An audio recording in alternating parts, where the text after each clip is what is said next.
জি sir, শুনতে পাচ্ছি। লেটে ক্লাস স্যার আটকায় যাচ্ছে, কি বললেন একটু আবার বলবেন? এত লেটে যদি ক্লাসে আসো কেমনে হবে? স্যার আগের ক্লাস শেষ হতে হতে একটু দেরি হয়ে গেছে। এদের তো সমস্যা হয়ে যায় না। বিশেষ করে অনলাইনের কারণে সমস্যা হয়ে গেছে স্যার, ওই যে টাইম পার হয়ে যায় একটু। সব ক্লাস স্যার 1-2 মিনিট পিছাতে পিছাতে একদম লাস্ট ক্লাসে এসে 10 মিনিট পিছিয়ে গেছে। এখন পরে আমার তো এদিকে কভার দিতে সময় লাগে না। আচ্ছা, আমি এটা শেয়ার দিই, দেখা যাচ্ছে? Yes sir. দেখতে পাচ্ছ? Yes sir. হ্যাঁ হ্যাঁ, তাহলে সুমিত তুমি এখান থেকে কন্টিনিউ করো। স্লাইড নাম্বার 13 থেকে। হ্যাঁ, 12টা একটু পরে যাও, বলে যে 13-এ চলে যাই। তো গতকালকে আমরা যেটা বলছিলাম যে এসিএম এ কন্ট্রাস্ট তৈরি হতে পারে টপোগ্রাফি, মানে সারফেসটা কেমন উঁচু উঁচু নিচু সেটার উপর ভিত্তি করে, আবার কম্পোজিশনাল মানে সারফেসের কোন জায়গায় কোন কেমিক্যাল এলিমেন্ট আছে তার উপর ভিত্তি করে। আমরা যেটা আগে বলছি যে সেকেন্ডারি ইলেকট্রনে কিন্তু এই উঁচু নিচু মানে সারফেস টপোগ্রাফি সম্পর্কে তথ্য দেয়, আর ব্যাকস্ক্যাটার ইলেকট্রন গুলোই আসলে কম্পোজিশনের সম্পর্কে তথ্য দেয়। তো এখন আমরা যদি একটা স্পেসিমেনের সাথে ইলেকট্রনের ইন্টারাকশন চিন্তা করি, তবে সেই ইন্টারাকশন অনেক রকম হতে পারে। এগুলো প্রত্যেকটারই অনেক লম্বা চড়া এক্সপ্লেনেশন আছে, কিন্তু আমাদের তো সময় নেই, তাই নামগুলো বোঝাচ্ছি।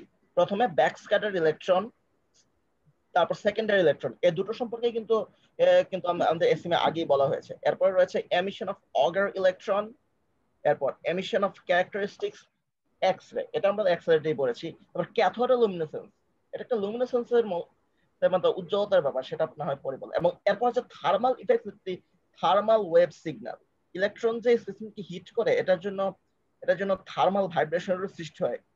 এবং ট্রান্সমিটেড ইলেকট্রনস, কিছু ইলেকট্রনস তো সরাসরি ট্রান্সমিট করেই যায়, যেটা আমরা দেখেছি টিএম এর ক্ষেত্রে। এবং সর্বশেষ হচ্ছে ইমিশন অফ ফটো ইলেকট্রন। আমরা ফটো ইলেকট্রিক ইফেক্ট পড়েছি না, যে বিভিন্ন ইউভি বা এক্স রে পড়লে সারফেস থেকে ইলেকট্রন বেরিয়ে আসে, কারেন্টের সৃষ্টি করে। এটা ইলেকট্রন বিম দিয়ে হিট করলেও একই ঘটনা ঘটবে। এবং আমাদের ওই ছবিটাতেই, আগের ছবিটাতে ছিল যে বিভিন্ন ভাবে ইলেকট্রনের ইন্টারাকশন হচ্ছে। তো এখন ইলেকট্রনের সাথে যখন স্পেসে ইন্টারাকশন হবে, তখন সেটা টিএম এর মতো পুরো থিকনেস জুড়ে হবে না, সারফেসের একটা ছোট অংশ জুড়েই হবে। যেমন আমরা যদি ডান দিকের বড় ছবিটার দিকে তাকাই, তাহলে দেখতে পাবো যে ইনসিডেন্ট বিম যখন ইলেকট্রনকে এখানে একটু দাঁড়াও, এই যে কতটুক থিকনেসের এখানে দেখা যাচ্ছে, তোমরা স্কেলটা যদি এখানে যদি একটু লক্ষ্য করো দেখতে পাবা, এই যে আবার 600 ন্যানোমিটার। হ্যাঁ, এই ইমেজটা দেখা যাচ্ছে এখানে কতটুক থিকনেস, কতটুক। তাহলে আগে বাম দিকের ছবিটাই আমরা দেখি। বাম দিকের ছবিটাতে আমরা দেখছি মোটামুটি কত 3000 ন্যানোমিটার বা ধরি 3 মাইক্রোমিটার উপরে যে ইলেকট্রন গুলো সেগুলো রেড কালার ট্রাজেক্টরিতে রাখে, এটা সিমুলেশন করে পাওয়া। এখানে রেড কালার গুলো হচ্ছে সেই ইলেকট্রন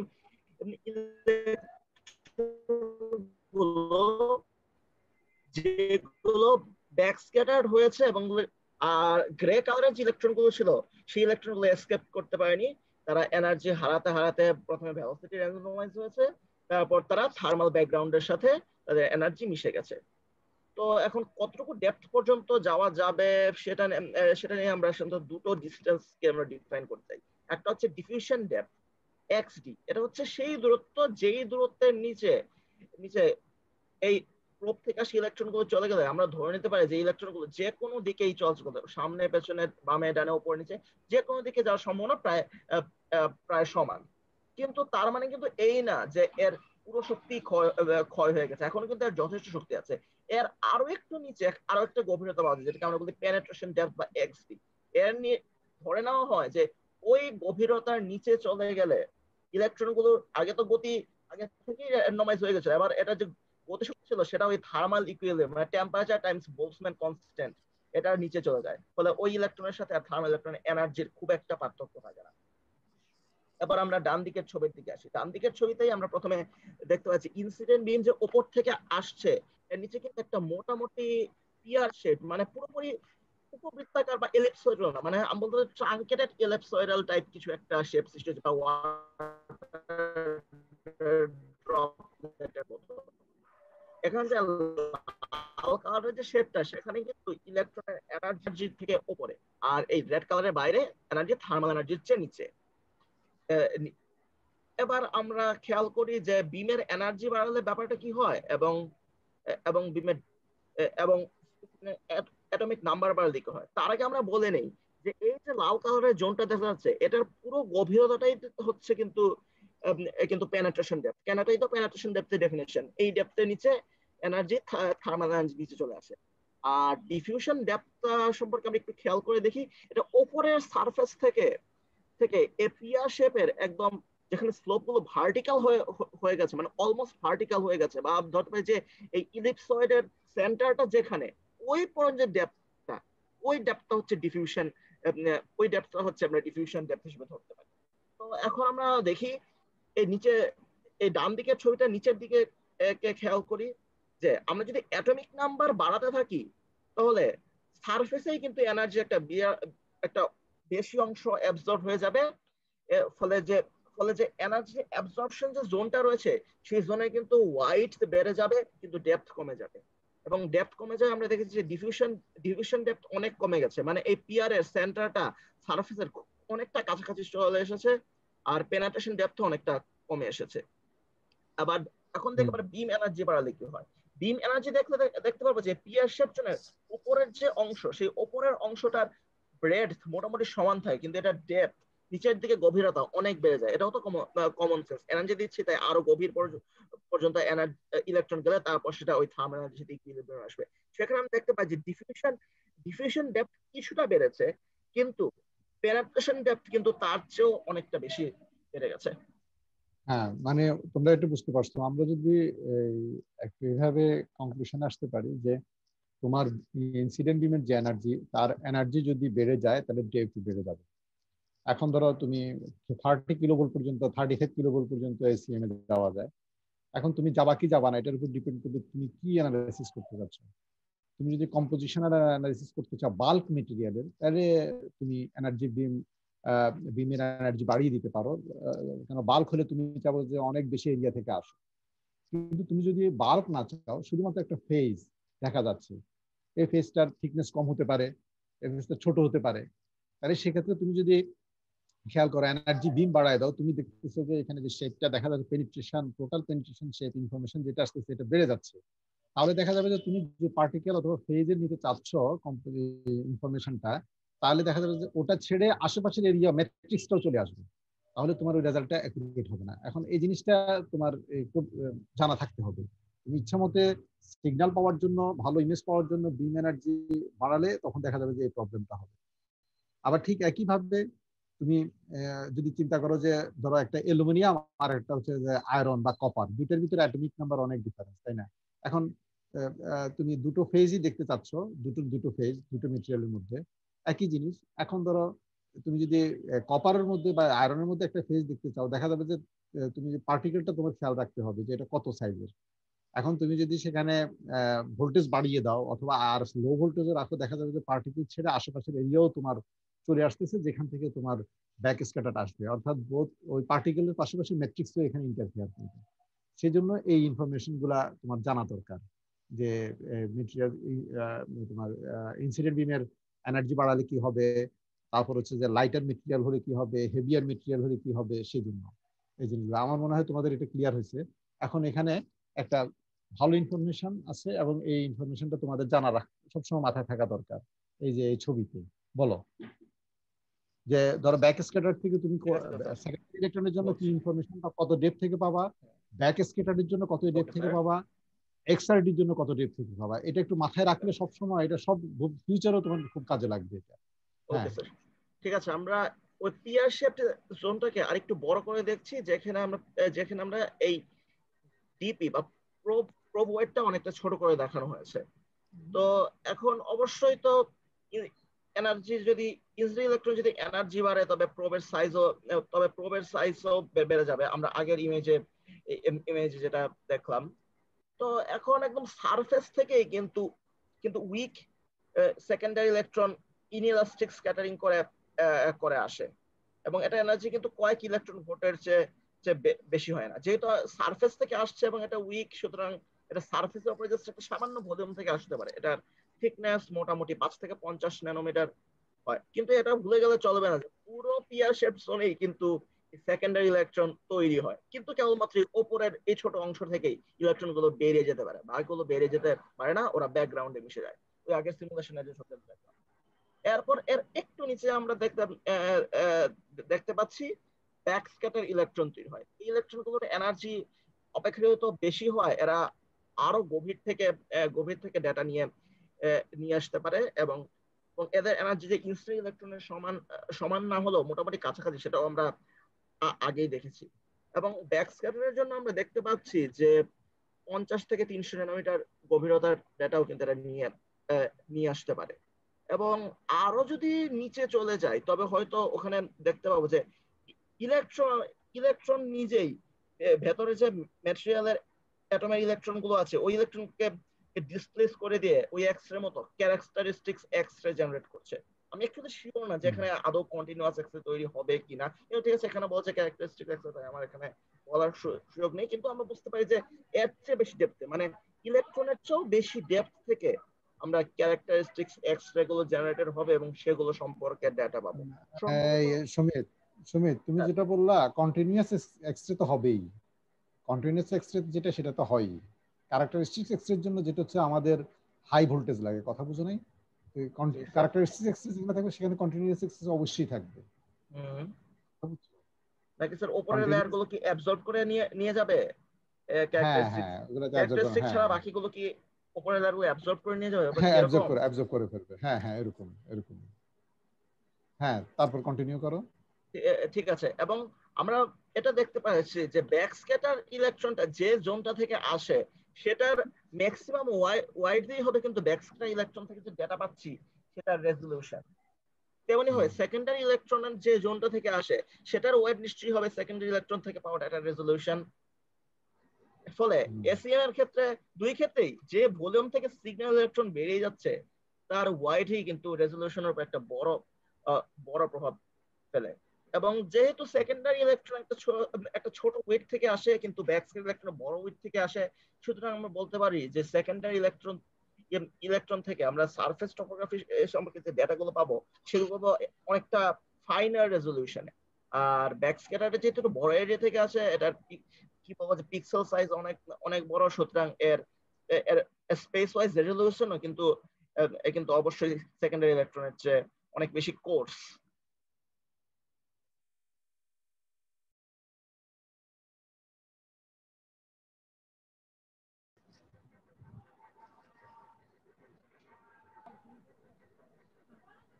শুনতে পাচ্ছেন? হ্যাঁ হ্যাঁ, শুনতে পাচ্ছি, বলো। মাঝখানে একটু ডিসকানেক্ট হয়ে গেছিলাম, বলো। কোন জায়গায় গিয়ে স্যার ডিসকানেক্ট হয়ে গিয়েছিলেন? ওই যে ব্যাকস্ক্যাটারের কথা যখন বলছিলেন।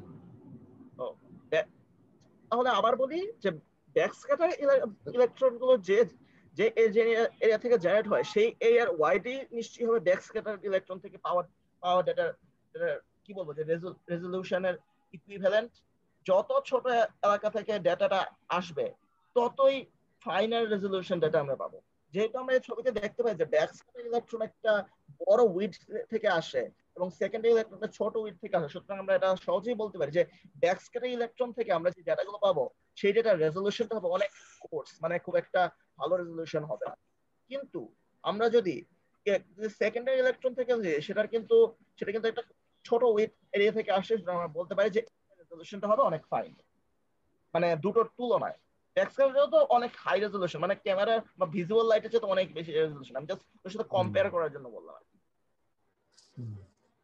তারপর ল্যাটারাল স্পেশাল রেজলিউশন সম্পর্কে বলো। এটাই তো স্যার বললাম যে এর উইডথ, আমি তো বললাম যে এর উইডথের সাথে রেজলিউশনের রিলেশন, তো আমি স্যার বললাম। হ্যাঁ, মানে হ্যাঁ, আগে হচ্ছে ডেপথের সাথে ছিল, এখন ছিল উইডথের সাথে।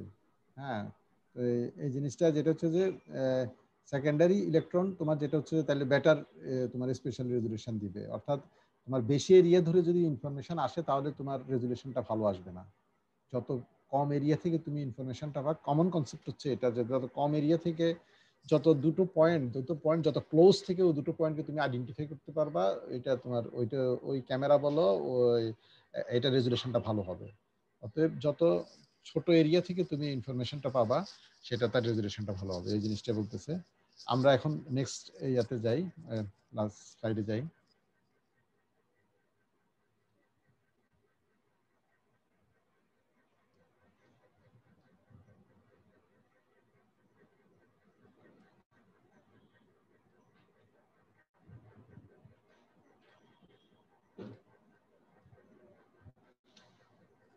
আমরা এখন যেটা শুরু করি যে এখানে ডিফারেন্ট কন্ট্রাস্ট সম্পর্কে আমরা ডিসকাস করব, অপারেশনাল ভেরিয়েবল এবং স্পেসিমেন প্রিপারেশন। হ্যাঁ, এটা থেকে তোমরা আমরা এই লেকচার থেকে তোমরা যেটা জানতে পারবা সেটা হচ্ছে যে সিএম অ্যানালিসিস করার জন্য তুমি কি ধরনের কন্ট্রাস্ট ইউজ করবা, এটা আমরা এর আগেও ডিসকাস করছি। একটা ভালো ইমেজ করতে গেলে তুমি কিভাবে অপারেশন ভেরিয়েবলগুলোকে কন্ট্রোল করবা, হ্যাঁ, তারপরে সিএম এর স্পেসিমেন তুমি কিভাবে প্রিপেয়ার করবা, এটা একটা ভালো ইমেজ পেতে গেলে ভালো স্পেসিমেন প্রিপারেশন প্রয়োজন। তারপর এসিএম এর তুমি এই ইমেজ প্রিপারেশনের ক্ষেত্রে যে তো আমরা কিছু এসিএম এর কন্ট্রাস্ট যখন করবো তখন আমরা সেখানে দেখব যে কিভাবে ব্ল্যাক অ্যান্ড হোয়াইট কন্ট্রাস্টটা ক্রিয়েট হয়। সেক্ষেত্রে এটা যখন বুঝে যাবা তখন তুমি ইমেজটাও তুমি ইন্টারপ্রিট করতে পারবা। আমরা তাহলে এটা শুরু করি। এটা হ্যাঁ, টোপোগ্রাফিক্যাল কন্ট্রাস্ট এটা কে বলবা খুব সংক্ষেপে? এগুলো এখন আগে কিন্তু অনেক কিছুই হয়ে গেছে, এখন তোমাদেরকে আগে ভিডিওটা দেখানো হয়েছে, এখন এগুলো বুঝতে খুব সহজ হবে। এখন কে বলবা এটা? আমি কন্টিনিউ করব না, তুমি একটু একটু রেস্ট নাও, দেখি পরে স্যার আমি আবার বলতে আসবে। পারবো প্রথম দিকেরটা। আমি কে? স্যার তুর্য? জি স্যার। আর কেউ? তুর্য, আবরার, সুমিত ছাড়া আর কেউ বলবা? তোমরা অনেকে অনেকদিন ধরে কিছু বলছো না। রোল 5-6 আছে? রোল 5-6 জি স্যার 5 আছে। রোল 5 বলতে পারবা? এটা তো অনেক সহজ, বলতে পারবে? শোনা যাচ্ছে স্যার? হ্যাঁ শোনা যাচ্ছে, তুমি কি বলতে পারবা? স্যার একটু দেখেছি কিন্তু স্যার কনসেপ্ট অত ক্লিয়ার না আমার। 6 জি স্যার, পড়ি নাই স্যার। পড়ো নাই? না স্যার। 8 রোল 8 জি স্যার। পারবা? জি স্যার। আচ্ছা বলো। স্যার প্রথমে হচ্ছে টপোগ্রাফিক্যাল কন্ট্রাস্ট সম্পর্কে বলেছে। তো টপোগ্রাফিক্যাল কন্ট্রাস্ট ক্রিয়েট হয় যখন হচ্ছে আমাদের স্পেসিমেনের সারফেসের জিওমেট্রিক্যাল ফিচার এর ভ্যারিয়েশন দেখা দেয়।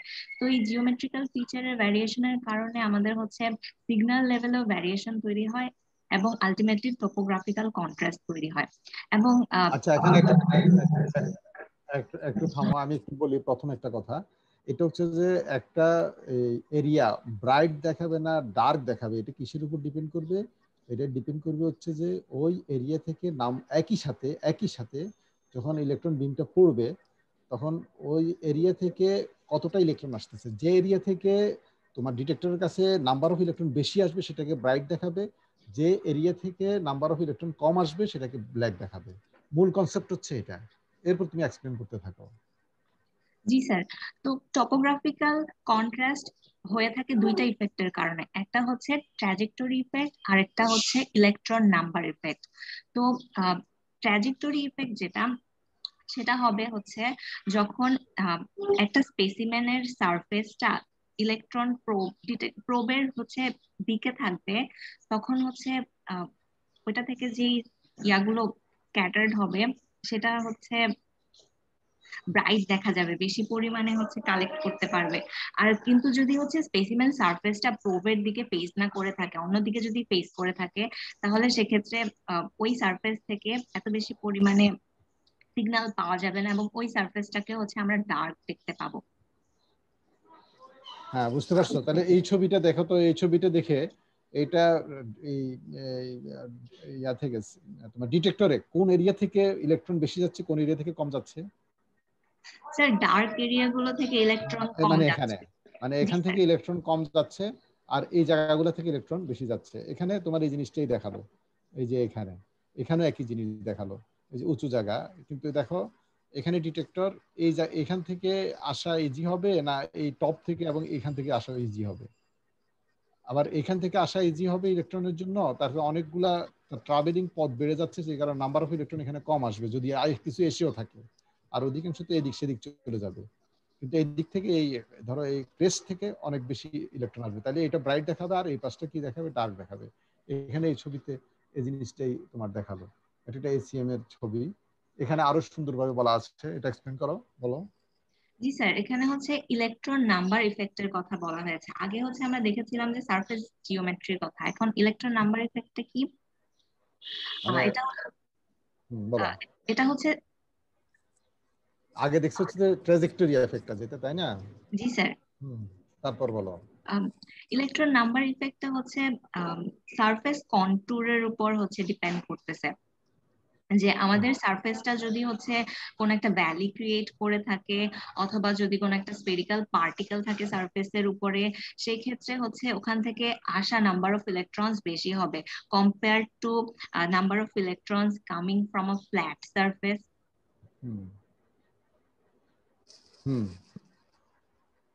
বলো। ইনক্লাইন সারফেস যেগুলো আছে সেগুলো থেকে হচ্ছে বেশি পরিমাণে ইলেকট্রন গুলো আসতে পারবে, কিন্তু ফ্ল্যাট সারফেস থেকে হচ্ছে ইলেকট্রন গুলো কম আসে। যে ফিগারেও হচ্ছে আমাদেরকে এটা দেখানো হয়েছে যে ফ্ল্যাট সারফেসটা থেকে ফিউয়ার ইলেকট্রন আসছে। হ্যাঁ, থেকে তো তোমরা এটা বুঝতে পারছো সবাই, যে দেখো সবচেয়ে ব্রাইট দেখা যাচ্ছে হচ্ছে যে এই এজ গুলা থেকে। তুমি যদি এজ গুলা থেকে দেখো, এই এজ গুলা থেকে নাম্বার অফ ইলেকট্রন কিন্তু অনেক বেশি আসছে, দেখছো না? এই জন্য এটা ব্রাইট। আবার দেখো সবচেয়ে কম ডার্ক দেখা যাচ্ছে এই ক্যানেল গুলা, দেখো এইখান থেকে কিন্তু ইলেকট্রন তোমার ডিটেক্টরে কম যেতে পারছে, সেই জন্য এটা তোমার দেখা যাচ্ছে হচ্ছে যে কিসে, এটা তুমি গ্রেইন বাউন্ডারি বলতে পারো। গ্রেইন বাউন্ডারি গুলো তুমি অ্যাচিং করলে এরকম দেখতে পাবা, এখানে ডার্ক। আর ইন্টারমিডিয়েট যেটা কালার ব্রাইট এবং ডার্কের মাঝামাঝি হচ্ছে তোমার এই জায়গাটা থেকে দেখাচ্ছে, বুঝছো? তাহলে যেটা দেখা যাচ্ছে যে এটা লাইট গ্রে, অত ব্রাইট না এরকম ইয়া থেকে। আবার দেখো একটা পার্টিকেল দেখা যাচ্ছে খুব ব্রাইট, দেখছো এখানে, এই যে এটা এটা এটা এটাও কিন্তু ব্রাইট, এটা ধরো এরকম এলাকা থেকে গেছে। তার মানে এই যে এখন তুমি এই জিনিসটা যদি ভালোভাবে ইমেজ আসলে ফেজ গুলা যে কি কি ফেজ হচ্ছে, গ্রেন বাউন্ডারি কি অবস্থা না অবস্থা, তুমি তখন এটা ইন্টারপ্রিট এবং এক্সপ্লেইন করতে পারবা, বুঝতে পারবা জিনিসটা সহজে। বুঝে আসছে কথাটা? আমরা এরপর স্লাইডে যাই। এখন আসো কম্পোজিশনাল কন্ট্রাস্ট। কে বল?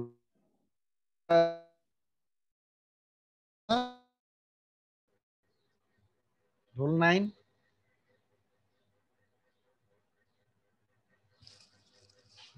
রোল 9 কি আছো? সূর্য রোল 9 আছে? জি স্যার, ও আছে। ও ইয়েস স্যার, রোল 9 পারবা এক্সপ্লেইন করে আসছিলা? না স্যার, পড়া হয় নাই। না স্যার। রোল 11 বলো, এটা এক্সপ্লেইন করো। জি স্যার, সো এটা হচ্ছে একটা ডিফারেন্ট ইফেক্ট রাদার দেন আমরা যে ট্র্যাজেক্টরি কন্ট্রাস্ট দেখছি। ওখানে যে জিনিসটা ছিল সেটা হচ্ছে সারফেস মরফোলজি যদি ডিফারেন্ট হয় তাহলে কিভাবে লাইট ডিফারেন্ট হচ্ছে আমরা দেখতেছি। সেখান থেকে লাইট বেশি পড়বে আমাদের ডিটেক্টরে, সেখান যেটা ব্রাইট দেখাবে, ভাইস ভার্সা। এখন এখানে কম্পোজিশনের কন্ট্রাস্ট যেটা বলা হয়েছে, যে আমরা যদি এমন হয় যে ম্যাটেরিয়াল হচ্ছে একটা না, ডিফারেন্ট টাইপ অফ ম্যাটেরিয়াল আছে শোনো ম্যাট্রিক্স। এখানে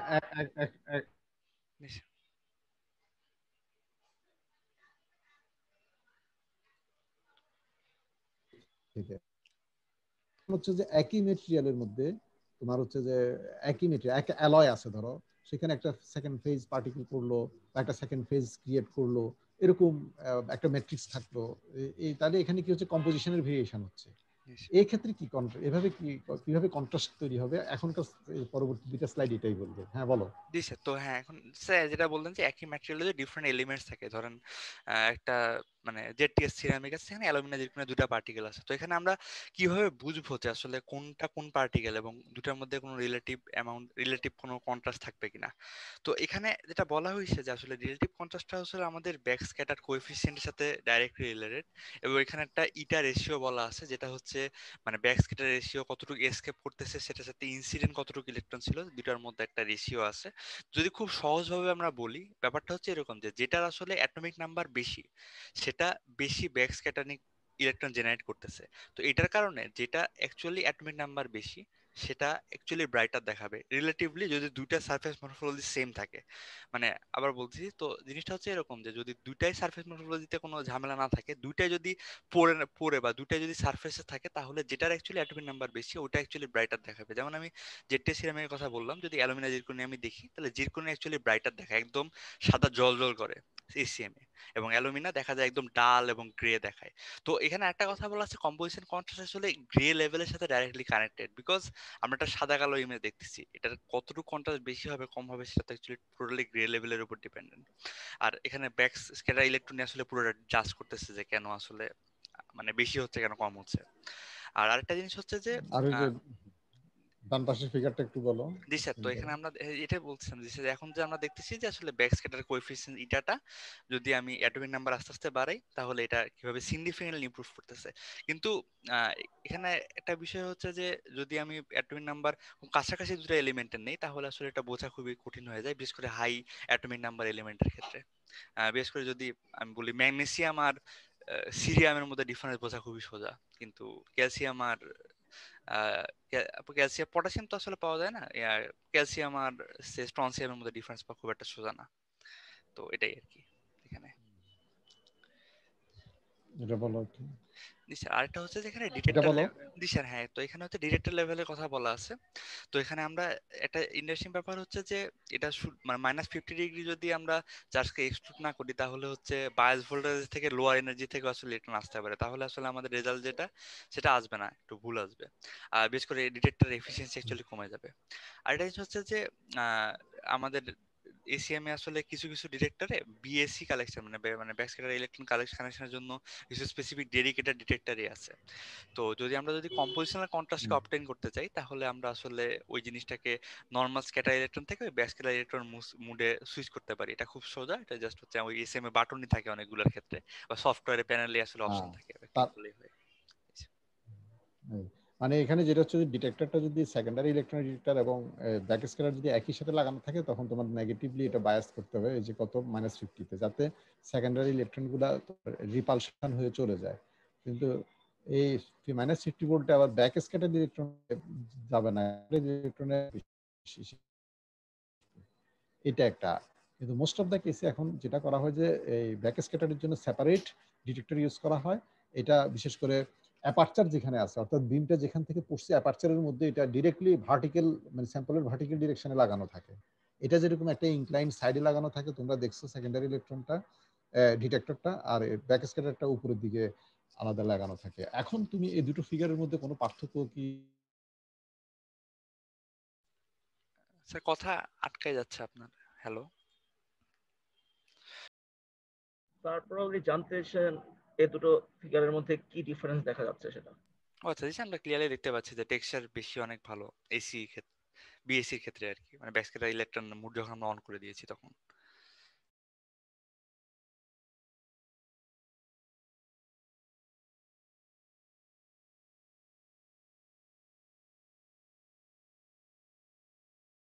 স্যার কি শুনতে পাচ্ছেন?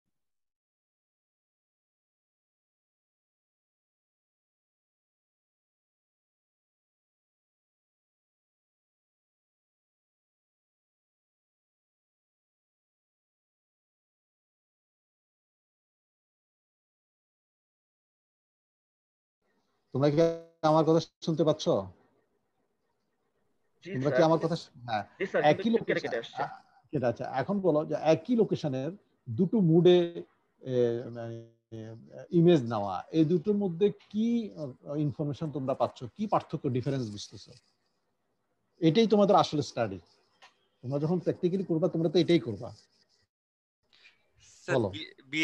বিএসসি মোডের ক্ষেত্রে আসলে আমাদের টেক্সচারটা একটু বেটার, আর আমাদের কম্পোজিশনাল যে ডিফারেন্সটা হচ্ছে ওইটা আমরা একটু ভালো মতো পিন পয়েন্ট করতে পারতেছি, যেখানে এসির ক্ষেত্রে আমরা কম্পোজিশনাল ডিফারেন্সটা ভালো পিন পয়েন্ট কিভাবে করতে পারতেছি। কিভাবে আর আর আর একটু স্পেসিফিক করো। দিশা, কারণ হচ্ছে কম্পোজিশনাল কন্ট্রাস্টটা আসলে আমরা যখন বিএসসি মোডে করতেছি, কারণ কম্পোজিশনাল কন্ট্রাস্ট আসতেছে আসলে ডিফারেন্ট ডিফারেন্ট অ্যাটমের ওই যে মানে কি জানে মানে ব্যাকগ্রাউন্ড যে মানে আসতেছে ইলেকট্রনের, সেটার কারণে। তো যদি অ্যাকচুয়ালি অ্যাটমিক নাম্বার বেশি হয় তাহলে একরকম আসবে, যদি অ্যাটমিক নাম্বার কম হয় তাহলে আরেক রকম আসবে। এই জন্য যদি আমি বিএসসি বাড়াই দিই তাহলে আমি মানে কম্পোজিশনাল ডিফারেন্সটা বুঝতে পারতেছি। আর এসির ক্ষেত্রে আমরা অ্যাকচুয়ালি পোর আসছে কিনা বা সারফেস মরফোলজি বুঝতে পারতেছি, কারণ সারফেস মরফোলজি বুঝতে আমার আসলে ব্যাকস্ক্যাটার ইলেকট্রনের কোনো প্রপার্টি লাগে না। সো আচ্ছা, আর কেউ বলবা যে স্যার, আর কেউ বলবা এই দুটো আর কি ডিফারেন্স ও যেটা বলছে? আমি স্যার ইমেজটা ইন্টারপ্রেট করার চেষ্টা করি স্যার, আমি চেষ্টা করব। কি ইনফরমেশন পাওয়া যায়? ঠিক আছে, আমরা ইমেজ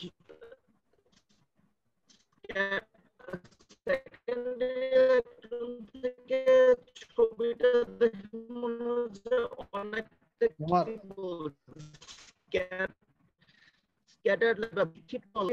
সামনে থেকে। আর আমরা আরেকটা জিনিস খেয়াল করি যে এখানে যদি ড্যানড্রাইটের মতো স্ট্রাকচার দেখতে পাই, তবে সেকেন্ডারি ইলেকট্রন আমরা 3D ভিউ দেখতে পাচ্ছি, কিন্তু এটা ভেতর থেকে মানে ড্যানড্রাইটিক স্ট্রাকচারের ভেতরেও অন্য কোনো ফিচার আছে কিনা তা খুব একটা স্পষ্ট না। ব্যাকস্ক্যাটার ইলেকট্রনের ক্ষেত্রে কিন্তু আমরা দেখতে পাচ্ছি যে মানে এই প্রত্যেকটা ড্যানড্রাইটের স্ট্রাকচারের খানিকটা ভেতরেও অন্য একটা ফেজের কিছু কি বলবো যে প্যাটার্ন দেখতে পাচ্ছি। ফলে আমরা ব্যাকস্ক্যাটার ইলেকট্রনে আমরা এই ডেনড্রাইট লাইক কম্পোজিশনটা আরো দেখতে পাচ্ছি। কি বললেন? শুনতে পারলাম না। Hello sir. আর কিছু? হ্যাঁ, আমার কথা শুনতে পাচ্ছ? জি স্যার। আমার কথা শুনতে পাচ্ছ? হ্যাঁ, আর অন্য কেউ অন্য কিছু বলবা? আর কিছু কি বোঝা যাচ্ছে? যেটা হচ্ছে এখানে মোর ডেপথ ইনফরমেশন আসতেছে, ডেপথ অফ ফিল্ড এখানে বেশি, যে কারণে 3D ফিচার্স গুলো আসছে। তুমি অনেক ভিতর থেকে জানতেছো, এখানে 3D পিকচারটা ইমেজটা এরকম ভাবে আসেনি, এটা একটা কথা, তাই না? তারপর এখানে এই স্ট্রাকচার গুলা ভালোভাবে এখানে মরফোলজিটা বোঝা যাচ্ছে, কিন্তু এখানে মরফোলজিটা অত ক্লিয়ার না ব্যাক স্ক্যাটারে। ডিফারেন্স দেখো, এখানে একই রকম কালার দেখাচ্ছে অলমোস্ট সব। তোমার কাছে সিঙ্গেল ফেজের এটা মেটেরিয়াল, তাই না?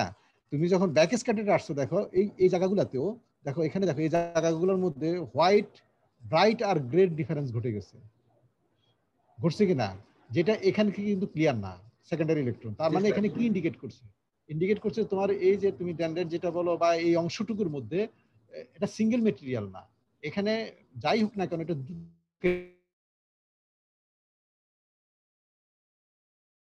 বা দুটো ডিফারেন্ট এলিমেন্ট, কিন্তু এটা এখান থেকে ক্লিয়ার না। এই যে দুটো ডিফারেন্ট এলিমেন্ট বোঝা গেছে না, আজকে তুমি যদি সেকেন্ডে ব্যাকে আনতা তাহলে কিন্তু তুমি এটা বুঝতে পারতা না। এই ডিফারেন্সটা এখানে ঘটে গেছে। আমরা যখন কাজ করি সেম ইমেজ নিয়ে, যখন এরকম কম্পোজিশনের ডিফারেন্স হচ্ছে কিনা, তখন কিন্তু আমরা দুটো মুডেই কাজ করি আর কি, তখন জিনিসটা ক্লিয়ার হয়ে যায়। একটা হচ্ছে যে মরফোলজি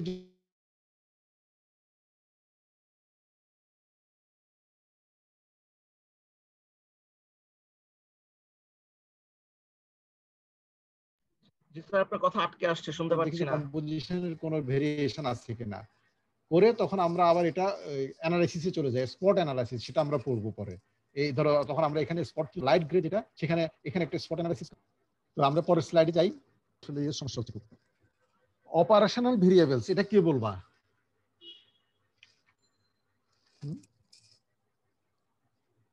আপনার আছে নাকি? Yes sir.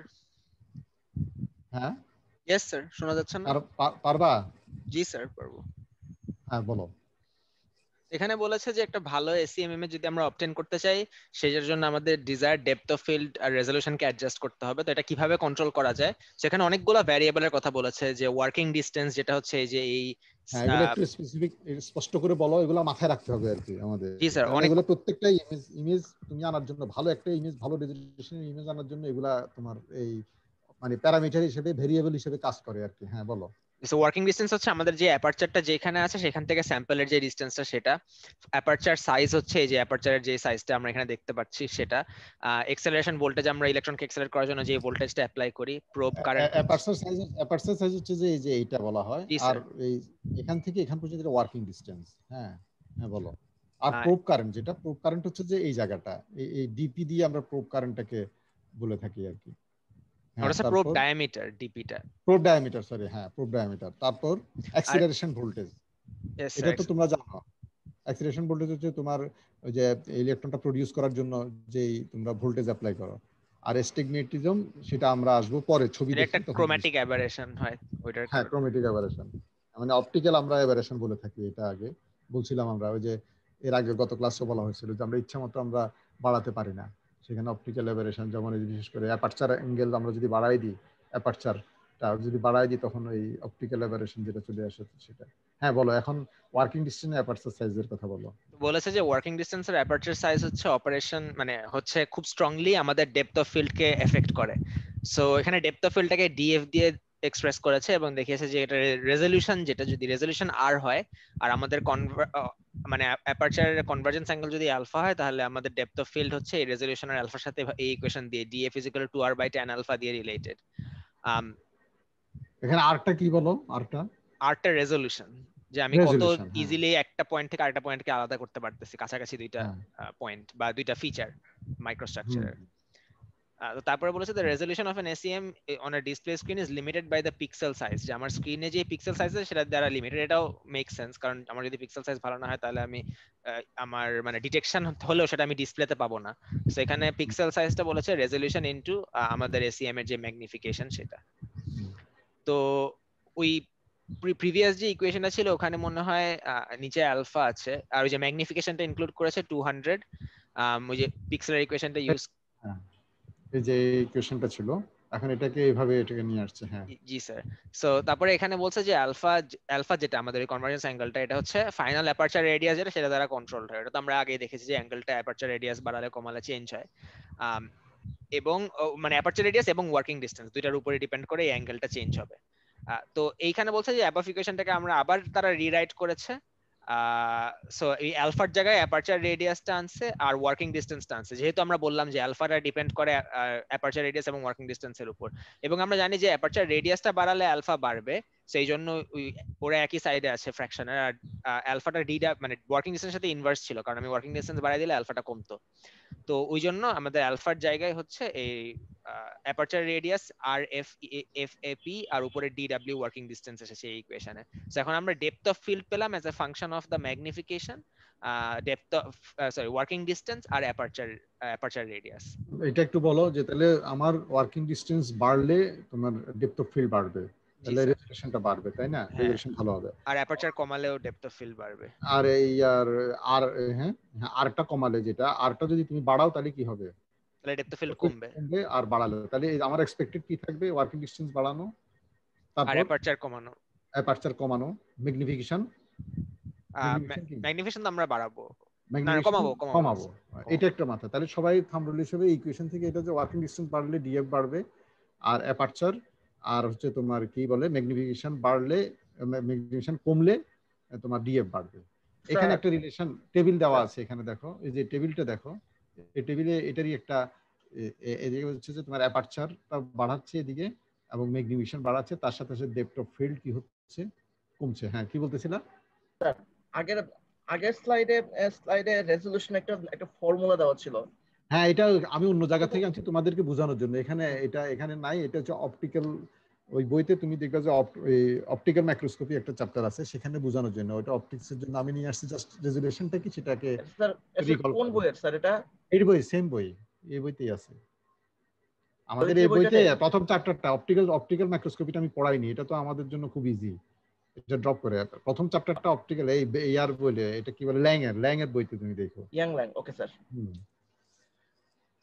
এখানে যেটা হচ্ছে যে দেখো ওই ম্যাগনিফিকেশনের সাথে সাথে কিভাবে ডেপথ অফ ফিল্ড কমছে, আবার এই অ্যাপারচার যে অ্যাঙ্গেল, যেটা অ্যাঙ্গেল বাড়ার সাথে সাথে অ্যাঙ্গেল এদিকে কি হচ্ছে? বাড়ছে।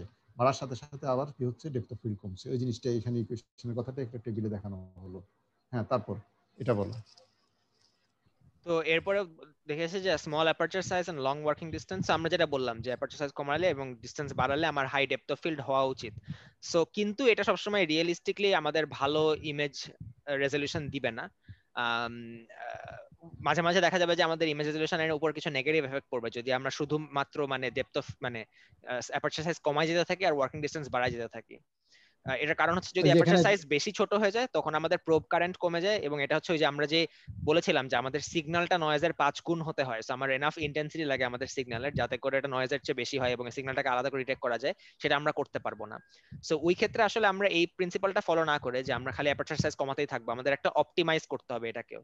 সো এই লং ওয়ার্কিং ডিসটেন্স এবং স্মল অ্যাপারচার সাইজের জায়গায় আমরা যেটা করব যে আমরা এমন একটা সিলেক্ট করব যেটা হচ্ছে যে অ্যাবারেশন গুলা, ও আরেকটা জিনিস বলেছে যে ওয়ার্কিং ডিসটেন্স বেশি লং করে দিলে স্ফেরিক্যাল অ্যাবারেশনও বেড়ে যায়। সো এই জন্য এই ট্রেড অফ গুলা কনসিডার করে আমাদের একটা ইন্টারমিডিয়েট অ্যাপারচার সাইজ এবং ইন্টারমিডিয়েট ওয়ার্কিং ডিসটেন্স ধরতে হবে, যেটার কারণে আমরা বেস্ট ডেপথ অফ ফিল্ডও পাই এবং রেজলিউশনও পাই।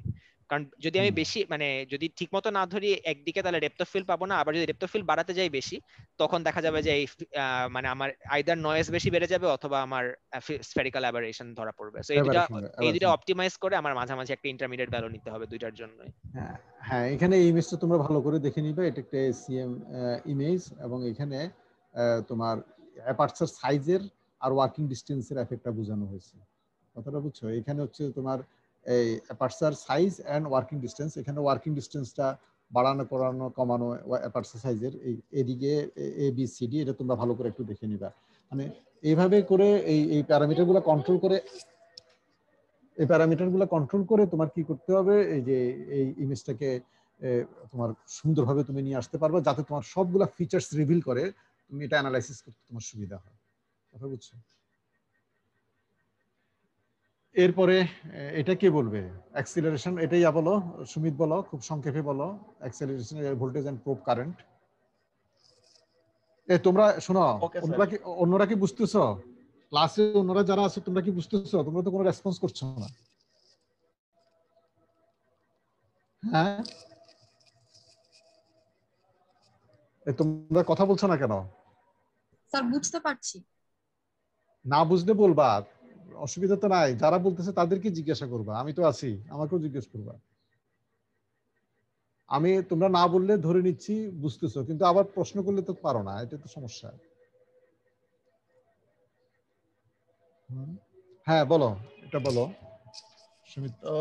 তো যেটা বলা হচ্ছিল যে প্রোবের সাইজ এবং কারেন্ট এসিএম একটা ভালো হাই রেজোলিউশন ছবি পাওয়ার জন্য খুবই জরুরি। এখানে ভোল্টেজ আর কারেন্ট মানে অ্যাক্সেলারেশন ভোল্টেজ আর প্রোব কারেন্ট এই দুটো দিয়েই কিন্তু আমাদের রেজোলিউশনটাকে অ্যাডজাস্ট করতে হয়। অ্যাক্সেলারেশন ভোল্টেজটা বাড়ানো কিন্তু মানে এই ইলেকট্রন এনার্জি বাড়ানো মানে ইলেকট্রন ওয়েভলেংথ কমিয়ে দেওয়া, এটা কিন্তু আমাদের প্রোব সাইজ তার মানে কমে যাচ্ছে। প্রোব সাইজ কমে গেলে একটা ন্যারো রিজিয়ন ইলেকট্রন গুলো পড়ছে, ফলে ব্রাইটনেসটাও বেড়ে যাচ্ছে। দুটো একসাথে মিলে প্রোব সাইজ রিডাকশন ইফেক্টটা আরো বাড়িয়ে দিচ্ছে, মানে রেজোলিউশনটা বাড়িয়ে দিচ্ছে।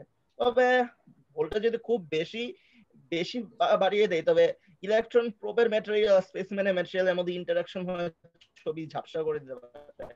এটাকে আর শুধু সেটা না, অনেক সময় লাইট মেটাল যদি হয়, পলিমারিক মেটাল হয়, এটা ড্যামেজ করে দেয় সারফেসটাকে, তোমার ড্যামেজ হয়ে যায়। হ্যাঁ এই আর কি। হ্যাঁ বলো। স্যার বললেন যে লাইট ম্যাটেরিয়ালের ক্ষেত্রে ড্যামেজ হয়ে যায়, লাইট ম্যাটেরিয়াল যেমন পলিমার। হ্যাঁ হ্যাঁ হ্যাঁ, সেখানে তুমি যদি বেশি করো তখন দেখা যায় যে এটা পার্মানেন্টলি ড্যামেজ হয়ে যায়, এখন তোমার ব্ল্যাক হয়ে যায় পুরো ইয়াটা সারফেসটা। এটা একটা পাইরোলাইসিস টাইপ কিছু একটা হয়ে যায়। হ্যাঁ হ্যাঁ হ্যাঁ হ্যাঁ। তো শেষ পর্যন্ত বলা হচ্ছে যে ফিল্ড ইমিশন এসিএম এইটা এখন আমাদের পড়ানো হয় না, হয়তো পরে পড়ানো হবে। এখানে অ্যাক্সিলারেশন ভোল্টেজ না, এখানে আর না, এটা পরে পড়ানো হবে না। ফিল্ড ইমিশন এসিএম হচ্ছে যে এটা নামকরণ করা হয়েছে যে এখানে গানটা ফিল্ড ইমিশন। তোমরা দুই ধরনের গান করছো না, থার্মায়োনিক আর ফিল্ড ইমিশন। এখানে মানে এখানে ফিল্ড ইমিশন বুঝলাম। তোমরা দেখছো যে ফিল্ড ইমিশন বাই বর্ন তার ইয়াটা ব্রাইটনেসটা অনেক বেশি, তার রেজোলিউশন ভালো, ব্রাইটনেস বেশি হয় না।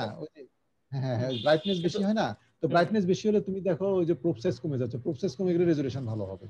মানে বাই বর্ন ফিল্ড ইমিশনের হচ্ছে যে তোমার ইয়াটা দিবে একই ভোল্টেজে তুমি যদি ধরো 10 কিলোভোল্ট যদি ইউজ করো, তুমি থার্মায়োনিকে যা পাবা রেজোলিউশন, তার চাইতে ভালো রেজোলিউশন দেখতে পাবো হচ্ছে যে ফিল্ড ইমিশনে। এই জন্য দেখা যায় যে তুমি 15 কিলোভোল্টে অ্যাপ্লাই করে তুমি যদি থার্মাইনিক ইউজ করো, তুমি 5 কিলোভোল্ট তুমি ইউজ করে তুমি সেম রেজলিউশনের ইমেজ পাবো হচ্ছে যে ফিল্ড ইমিশনে। অনেক সময় এটাতে কি হয়, অনেক সময় প্রেফারেন্স থাকে হচ্ছে যে যত কম ইলেকট্রন ভোল্ট ইউজ করে তোমার ইয়ে করা যায়, এই ইমেজটা ভালো ইমেজটা পাওয়া যায়। কথা বুঝছো? এই এরপরে বলো এস্টিগমেটিজম বলো। ঠিক আছে, অ্যাস্টিগম্যাটিজম ছবির কোয়ালিটি খারাপ করে দেয়। আমরা লেভেল 1 টার্ম 1 যে অপটিক্যাল অ্যাস্টিগম্যাটিজম পড়েছি সেটা একই রকম। এখানে ফোকাল স্ট্রেংথ বা ফোকাল লেন্থ দুটো পারপেন্ডিকুলার অ্যাক্সিস বরাবর সমান না থাকার ফলে এই ঝামেলাটা তৈরি হয়। অধিকাংশ এসইএম এ এটা খুব একটা বড় প্রবলেম না যদি ম্যাগনিফিকেশন কম থাকে, কিন্তু 10,000 টাইমস ম্যাগনিফিকেশনের উপরে এটা বেশ খারাপ ভাবেই এফেক্ট করে। ছবিটাকে মনে হবে যে আউট অফ ফোকাস। আমরা নিচের ছবি দুটো দেখলে বুঝতে পারি যে বাম দিকে এটা মনে হচ্ছে কোনো একটা কিছু দিয়ে টেনে নিয়ে গেছে বা অস্পষ্ট টাইপ, ডান দিকে এটা কিন্তু স্পষ্ট। এখন এটা মানে একটা হেজি আসছে বা হেজি আসছে বা একটু ইনক্লাইন এরকম দেখা যাচ্ছে। হ্যাঁ, তো এটা তুমি এটা মানে তুমি ধরো আগে acceleration voltage, working distance, aperture size দিয়ে তুমি এটা ঠিক করতে পারবে না। দেখবে যাই করো না কেন এটা এরকমই থাকবে। আসলে এটার প্রবলেম হচ্ছে যে এটা স্ফিয়ারিক্যাল এভারেশনের প্রবলেম চলে আসছে। হ্যাঁ বলো। তো এটাকে ঠিক করার জন্য যেটা লাগবে সেই সিস্টেমটাকে অ্যাসেম্বল হয় স্টিগম্যাটার নব। এটা করে কি যে আমরা যে লেন্সটা ইউজ করি সেটা ইলেকট্রোম্যাগনেটিক লেন্স। এই ইলেকট্রোম্যাগনেটিক লেন্সের ইলেকট্রনের প্রপাগেশনেরও তো পারপেন্ডিকুলার দুটো ডিরেকশন আছে। ওই দুটো ডিরেকশন বরাবর যদি ম্যাগনেটিক ফিল্ডের স্ট্রেংথ একটু বাড়ানো কমানো যায় নব দিয়ে, তাহলে আমরা ম্যানুয়ালি হয়তো সেটা অ্যাডজাস্ট করতে পারবো এবং দেখবো যে কোন ইমেজের ক্ষেত্রে সেটা সবচেয়ে কোন অ্যাডজাস্টমেন্টের জন্য ছবিটা সবচেয়ে ভালো আসে। মানে এটা যেটা হচ্ছে যে তুমি এসইএম এর মধ্যেই বিল্ট ইন থাকে স্টিগম্যাটিজম একটা নব। সেই যখন এরকম আসবে তুমি এই নবটাকে রাইট দিকে অথবা লেফট দিকে টার্ন করে তুমি এটা অ্যাডজাস্ট করতে পারবে। এটা ম্যানুয়ালি করা হয়, এখন তো এটা ডিজিটাল হয়েছে। আমরা যখন ইউজ করছি তখন ম্যানুয়াল করছি। আমাদের ডিপার্টমেন্টও ছিল তখন এটা থার্মায়োনিক ছিল। আমরা তখন এটা ম্যানুয়ালি স্টিগম্যাটিজমের এটা প্রবলেমটা আমরা ওভারকাম করতাম আর কি এরকম হাতেই। স্যার আমার এদিকে ইলেকট্রিসিটি চলে গেছে, কিছুক্ষণের মধ্যে হয়তো ডিসকানেক্টেড হয়ে যেতে পারি। আচ্ছা, তাহলে আমরা আজকে ক্লাস শেষ করে দিই, কারণ হচ্ছে আরো কিছু স্লাইড আছে, আমরা নেক্সট ক্লাসে এখান থেকে শুরু করব। হ্যাঁ সূর্য। জি স্যার। তুমি তাহলে ইয়ে করো, ওই যে অ্যাবসেন্টি রোল নাম্বারগুলো একটু পাঠায় দাও আমাকে। জি স্যার। ওল্ড ব্যাচে কি আছে? পুরনো ব্যাচের কারা আছে? স্যার আজকে পুরনো ব্যাচের দেখতেছি না কাউকে। কেউ নাই? না স্যার, আচ্ছা ঠিক আছে, মিলে গেছে অ্যাটেন্ডেন্স। ঠিক আছে, তুমি তাহলে এসএমএস করে পাঠাই দাও, আর আমি আপলোড দিয়ে দিব, লেকচারটা আপলোড দিব। মাঝে মাঝে কেটে গেলেও তোমরা ওই শুনে নিবা আর কি ওখান থেকে। জি স্যার। আর স্যার ওই ক্লাস টেস্টের ব্যাপারে স্যার তো ইয়াতে বুয়েট থেকে স্যার হয়তো নোটিশ আসতে পারে যে নেক্সট সপ্তাহ হয়তো হবে না। তো যদি স্যার না হয় সেক্ষেত্রে আমাদের পরে যখন খুলবে তখন করতে হবে আর কি। হ্যাঁ, কোনো অসুবিধা নাই। আর এই ক্লাস টেস্ট সব তোমাদের উপর, কখন দিবা তোমরাই টাইম চেয়ে নিবা, আমার কিছু না। আমি পড়ানোর কাছে পড়াচ্ছি, শিখানোর তোমরা শিখো। ক্লাস টেস্ট কখন দিবা না দিবে সেটা তোমাদের লোক, তোমরাই লোকটা নিবা। ঠিক আছে? জি স্যার, জি স্যার। আচ্ছা আচ্ছা ঠিক আছে, সবাই ভালো থাকো। তাহলে তুমি দেখছো কারা কারা অ্যাবসেন্ট? জি স্যার, দেখে নিয়েছি। ডিসকানেক্ট হবো আমি? জি স্যার, ডিসকানেক্ট করতে পারেন। আচ্ছা ঠিক আছে, সবাই ভালো থাকো। আসসালামু আলাইকুম।